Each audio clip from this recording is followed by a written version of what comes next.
Hello, dear students. Let me welcome you all today to the world of voyage, which is also another prominent chapter in context to the subject of English grammar is concerned.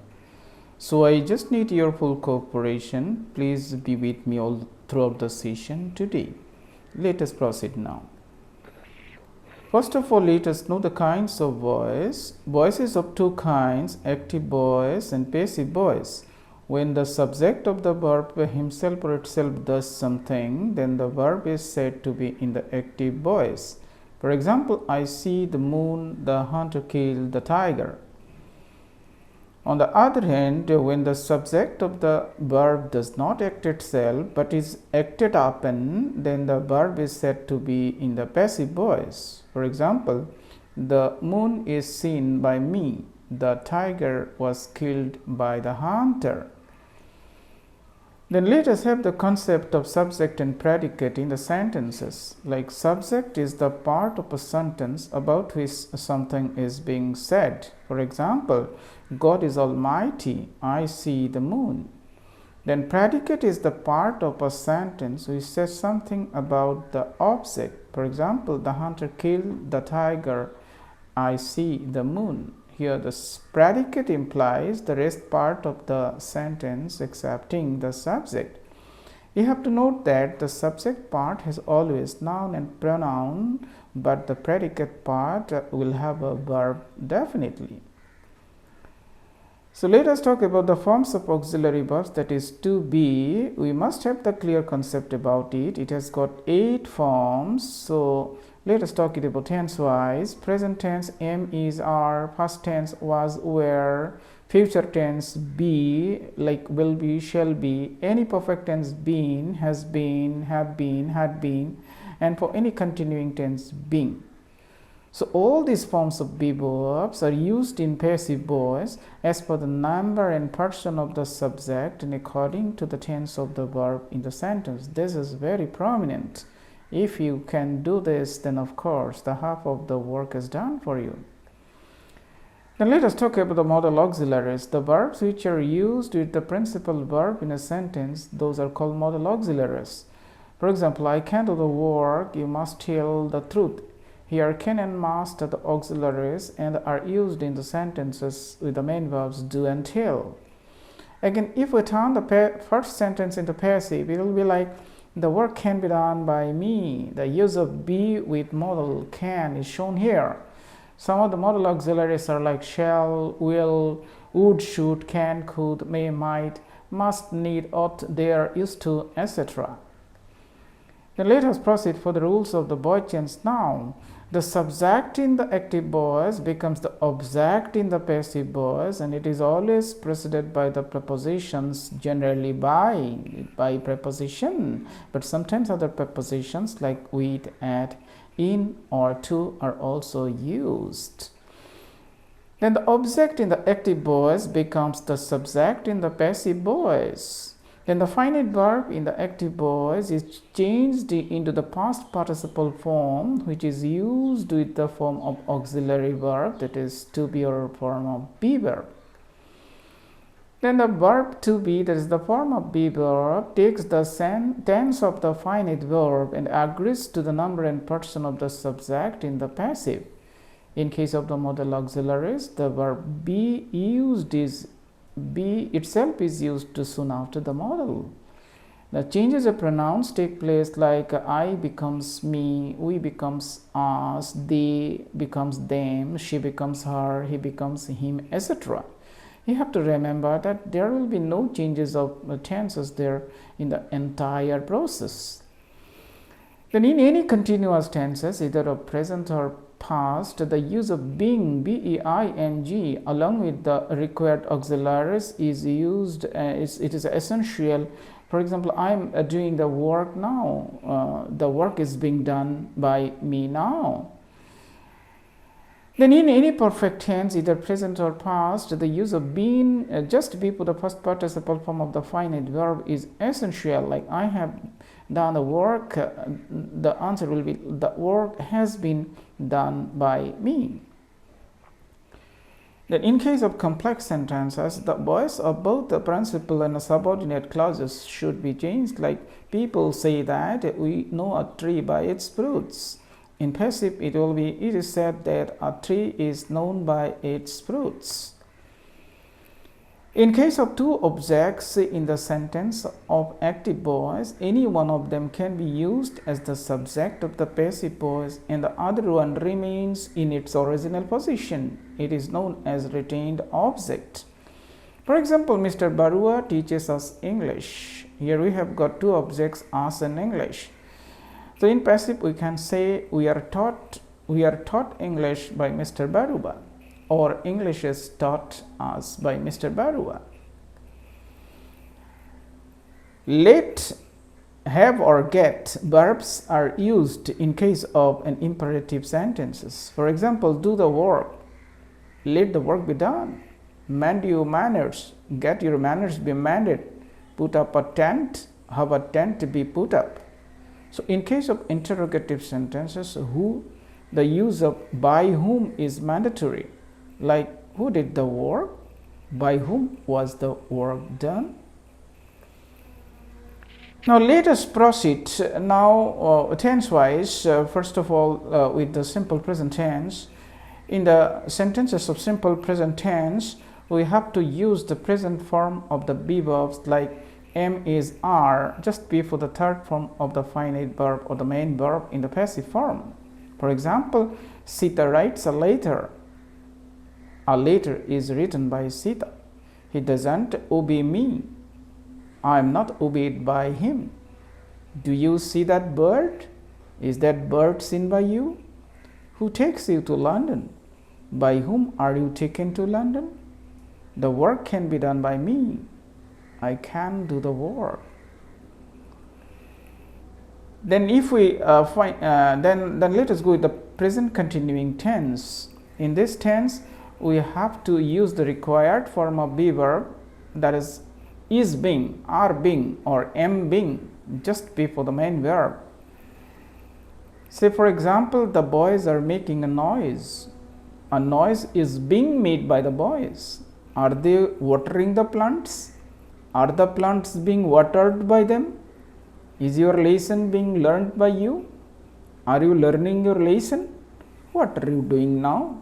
What is being done by you now?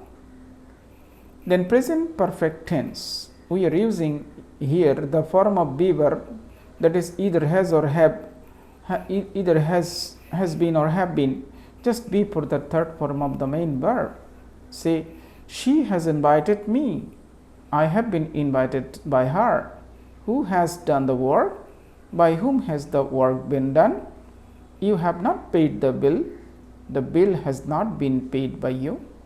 Have they killed the snake? Has the snake been killed by them?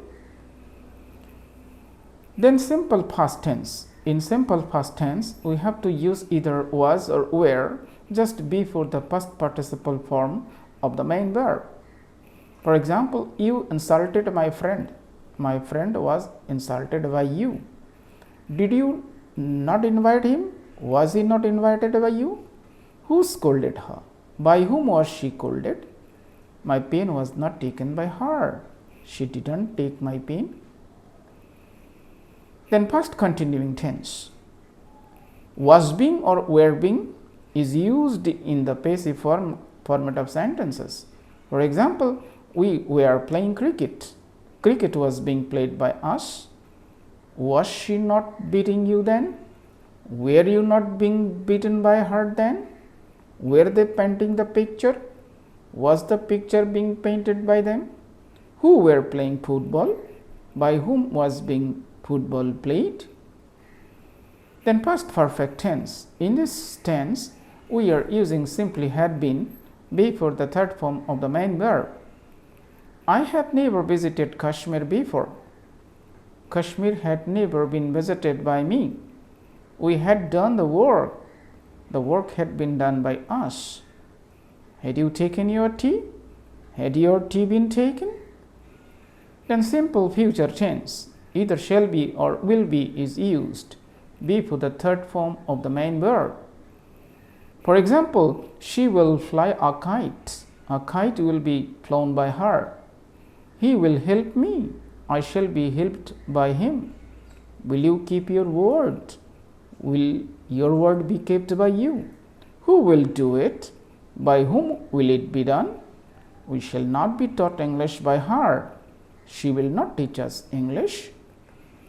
Then future perfect tense, although it is not in use basically for passive voice, yet we have to know the rules behind in this regard. We have to use here either will have been or shall have been be for the third form of the main verb. I shall have done my duty. My duty will have been done by me. She will have told me a story. I shall have been told a story by her. Then let us talk about some of the imperative sentences. Generally, we are using led verb in imperative sentences for passive form, but sometimes some other verbs, some other words like request, advise, order, etc. are also used depending on the total sense of the sentences. For example, speak the truth. Let the truth be spoken. You are advised to speak the truth. Both are correct. Get out my sight. You are ordered to get out of my sight. Let your country be loved. Love your country. Let him do the work. Let the work be done by him. Then use of interrogative words whom or who. We have already discussed a little about these words, but now let us go in details. Who teaches you Hindi? By whom are you taught Hindi? Whom did you see there? Who was seen there by you? Whom are you calling? Who is being called by you? Who will bail the cat? By whom will the cat be bailed?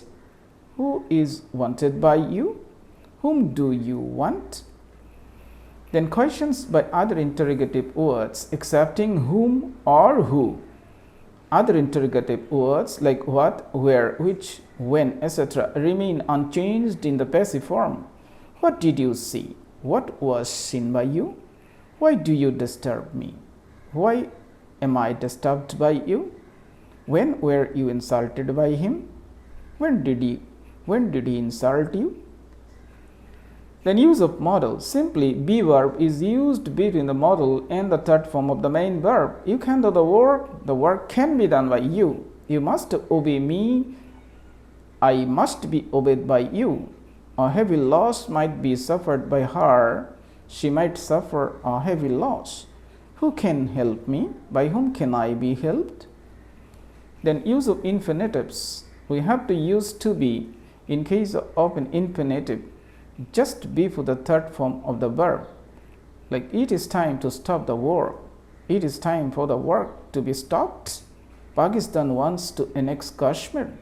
Pakistan wants Kashmir to be annexed. Women like men to flatter them.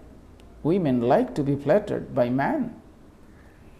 And passive voice of intransitive verbs. Like generally, intransitive verbs do not take passive forms, but in some exceptional cases, basically only when they take cognate objects after them. For example, she ran a race, cognate etymologically related to verb.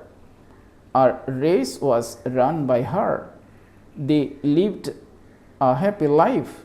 A happy life was lived by them. They are linked with prepositions. For example, I spoke to Leela, linked by preposition. Leela was spoken to by me. He worked out the sum. The sum was worked out by him. Here we are using double prepositions. Objects cannot be subjects in passive. There are some specific objects in certain sentences which cannot be used as subjects in passive voice. For example, a reflexive object. He killed himself. He was killed by himself. I hurt myself. I was hurt by myself.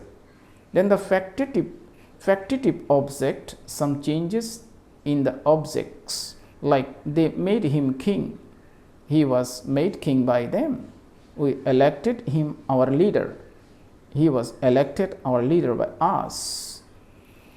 Then double passive to be avoided.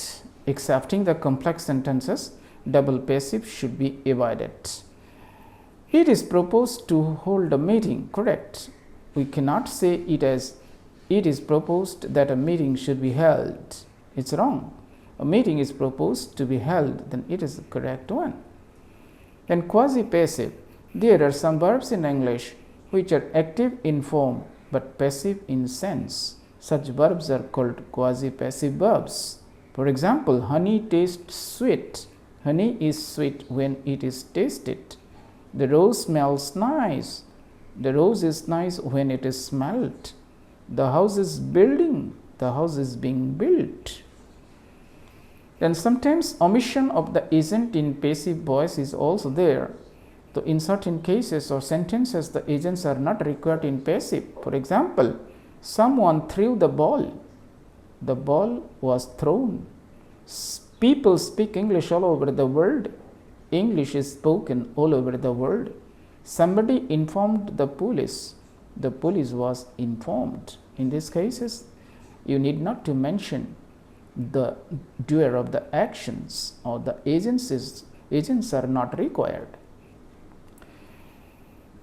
Where by preposition is not used, in the slide we are talking about the by preposition is not used in some cases, but generally by preposition is used in passive voice, but sometimes some other prepositions like to, in, with, at, etc. are also used. For example, she knows me well with no verb to. I am known well to her. This bottle contains milk. Milk is contained in this bottle. You have disgusted me. I have been disgusted with you. My success surprised him. He was surprised at my success. Now let us talk about the interrogative sentences. Dear students, you may get little difficulty while converting the interrogative sentences into passive or from passive to active. All the rules remain very same. It's just a matter of question and practice. Let us practice with some more examples. First of all, yes, no questions. Do you take rice? Is rice taken by you? Did you do that? Was that done by you? Does she write it? Is it written by her? Are you reading books? Are books being read by you? Can you help me? Can I be helped by you? Will you make a doll? Will a doll be made by you? Then it continues the interrogative sentences. Let us now talk about WH type of questions. Who did the work? By whom was the work done? Who will do the work? By whom will the work be done? So, who has done the work? By whom will the work be done? Again, who has done the work? By whom has the work been done? What did you do? What was done by you? Why did you scold him? Why was he scolded by you? When will you bring it? When will it be brought by you? How did you do it? How was it done by you? Then let us talk about miscellaneous examples like sit down, be seated. One must do one's duty. Duty must be done. Promises should be kept. One should keep one's promises. We know a tree by its fruits. A tree is known by its fruits. Carelessness causes accidents. Accidents are caused by carelessness. Our habits make us slaves. We are made slaves by our habits. I saw him carrying a box. I saw a box being carried by him. He pleased me. I was pleased with him. This slide is completely for you. This is the task for you. I know the man, you have to do it. She is drawing a picture. Why did you do it? Does the boy take it for me? By whom was the task done? Can the work be done by you? He laughed at the poor beggar. The bottle contains water. Have you taken your lunch? Do it now. Then this is also for you. You have to do the task for your practice. And this is also your task. Pay the bill at once. So you have to practice. You do the task for your perfection. So thank you. I hope you can understand a little bit about the Boychens, the great chapter of English grammar. Thank you. Thanks once again.